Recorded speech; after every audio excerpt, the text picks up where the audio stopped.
বন্ধুরা, কখনো কি ভেবেছেন কেন প্রতি বছর লাখ লাখ মানুষ নৈহাটির বড়মা মন্দিরে যান?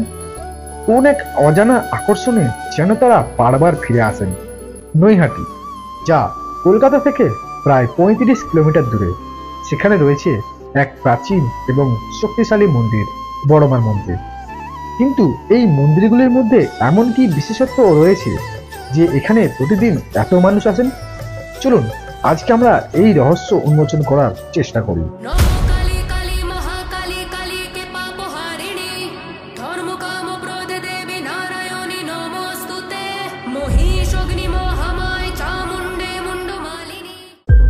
প্রথমত, বড়মা মন্দিরের প্রতি মানুষের আকর্ষণ সব থেকে বেশি।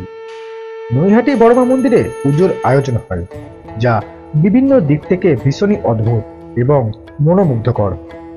এখানকার মায়ের মূর্তি দেখতে যেমন অভূতপূর্ব, সেই রকমই মন্দিরের পরিবেশ অত্যন্ত শান্তিপূর্ণ।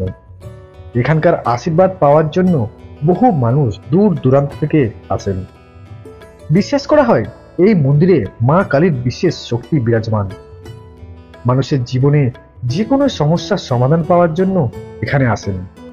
অনেকেই বলেন তারা যখন জীবনে একবার হতাশ হয়ে পড়েছিলেন, তখন এই মন্দিরে এসে তাদের মানসিক শান্তি মিলেছে।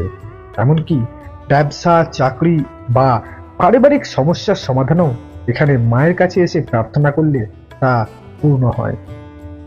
এই ধরনের অভিজ্ঞতার কথা প্রায় শোনা যায়। তবে এই মন্দিরের প্রতি মানুষের আকর্ষণ শুধুমাত্র আধ্যাত্মিকতার জন্য নয়, এর সঙ্গে জড়িয়ে রয়েছে অনেক ইতিহাসও। বড়মা মন্দিরের ইতিহাস বহু বছরের পুরনো। এটি একসময় ছিল একটি সাধক সম্প্রদায়ের কেন্দ্র। এখানে মায়ের পুজো ছাড়াও বিভিন্ন আধ্যাত্মিক আচার অনুষ্ঠান পরিচালিত হতো। সেখানকার ঐতিহ্য এবং সংস্কৃতি এখনো এখানে স্থান পেয়েছে। আপনি যখন এখানে যান, আপনি শুধু এই মন্দিরের দর্শন করেন না, বরং এক গভীর ঐতিহাসিক যাত্রার অংশ হয়ে ওঠেন। এখন আপনি ভাবছেন, তাহলে কি আমারও একবার যেতে হবে? একবারে সঠিক। একবার নৈহাটি বড়মা মন্দিরে গেলেই আপনি অনুভব করবেন এক ধরনের আশীর্বাদ। যদি আপনি জীবনের কোনো দিক দিয়ে সমস্যায় আছেন, যদি আপনার মনোসংযোগ কিছু অভাব অনুভব করছেন, তাহলে এখানে এসে আপনার মন শান্ত হবে। মন্দিরের প্রবেশপথ থেকে শুরু হয় এক অদ্ভুত অনুভূতি। মা আপনাকে যেন তার আশীর্বাদ দিচ্ছেন। এখানে এসে আপনার যে অভিজ্ঞতা হবে, তা আপনাকে শান্তি এবং আশার আলোকিত পথ দেখাবে। হয়তো আপনি খুব দ্রুতই নিজের জীবনে ইতিবাচক পরিবর্তন দেখতে শুরু করবেন, আর সবার আগে আপনি এক নতুন বিশ্বাস এবং শক্তি লাভ করবেন। যদি আপনি কখনো মানসিক শান্তি খুঁজে থাকেন অথবা জীবনের কোনো সংকটে আছেন, নৈহাটি বড়মা মন্দিরে একবার এসে মায়ের দর্শন করতে ভুলবেন না। এখানে আসলে হয়তো আপনি আপনার জীবনের নতুন পথ খুঁজে পাবেন, আর এই রহস্যময় মন্দিরের শান্তিপূর্ণ পরিবেশ আপনাকে অনুপ্রেরিত করবে নতুন কিছু শুরু করতে। আচ্ছা, এবারে ভাবুন তো, যদি এই নৈহাটির বড়মা মন্দির না থাকতো তাহলে কি হতো? আপনি কি কখনো ভেবেছেন এই মন্দিরটি যদি না থাকতো তাহলে কি হতো? যারা প্রতিদিন এখানে আসেন তাদের কি ঘটতো? চলুন একটু ভেবে নিন। নৈহাটির বড়মা মন্দির শুধুমাত্র একটি ধর্মীয় স্থল নয়, এটি একটি আশ্রয়।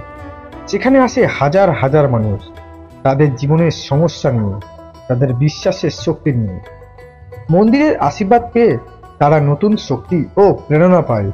কিন্তু যদি মন্দিরটি না থাকতো, তাহলে কি এই অসংখ্য মানুষের বিশ্বাসের জায়গাটা হারিয়ে যেত? বড়মা মন্দিরের ভেতরে প্রবেশ করলে যেন এক শান্তি পাওয়া যায়, এক ধরনের শুদ্ধ অনুভূতি। মা কালীর আশীর্বাদ পেতে অনেকেই এখানে আসেন, আর তাদের জীবনের দুঃখ কষ্ট দূর হয়ে যায়। যদি এই মন্দিরটি না থাকতো, তাহলে কি তাদের এই শান্তির জায়গাটি হারিয়ে যেত? কি হতো তাদের জীবনে?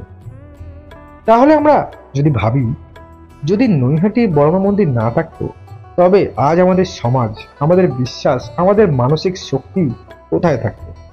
হয়তো আমাদের এই শান্তির আশ্রয় হারিয়ে যেত, আমাদের জীবন আরো জটিল হয়ে উঠত।